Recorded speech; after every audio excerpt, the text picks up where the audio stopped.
Can we really trust the historical accuracy of the Bible?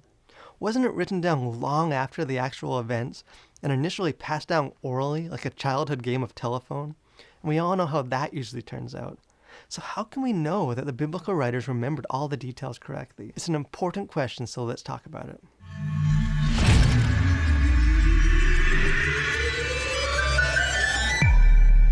The game telephone is often used as an analogy to discredit the reliability of the Bible. Yet, there are at least 4 fundamental flaws with this objection. First is an example of chronological snobbery. Our modern culture distrusts ancient oral traditions. We can't imagine having such a reliable memory today, so we just assume they couldn't either. But when digital information is instantly accessible, the need for, and thus the skill for, memorization is diminished, whereas the ancient world depended on this ability every day. Second, it ignores the value of the message. Unlike in telephone, the biblical message was not considered trivial or silly. Imagine that before starting a game of telephone, you offer every person in line $10,000 if they're successful. How would they do? You see, it's not that humans are incapable of detailed memory, only that we have found increasingly fewer things worthy or necessary of memorization. Third, the ancient oral tradition was not restricted by the same rules. In telephone, the rules are designed to increase the odds of failure. Otherwise, the game would cease to be any fun.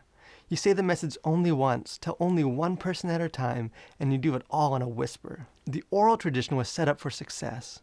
Stories were repeated over and over, drilled and tested, and learned in the context of community until memorization was achieved. Fourth, the telephone analogy assumes a single line. In the game, if just one person is careless or a joker, then it ruins it for the whole group. But imagine that you give the same message to 10 different lines, 100 lines, 1,000 lines. Suddenly you have checks and balances and the ability to spot any errors or distortions. The first Gospels were recorded and widely circulated with only about 30 to 40 years after the events they describe. Is it unreasonable to think that given the ancient world's developed memorization skills, the immense importance of the message, and a wide community of accountability, that the biblical writers could not reliably preserve their message? It would be unreasonable to assume that they couldn't.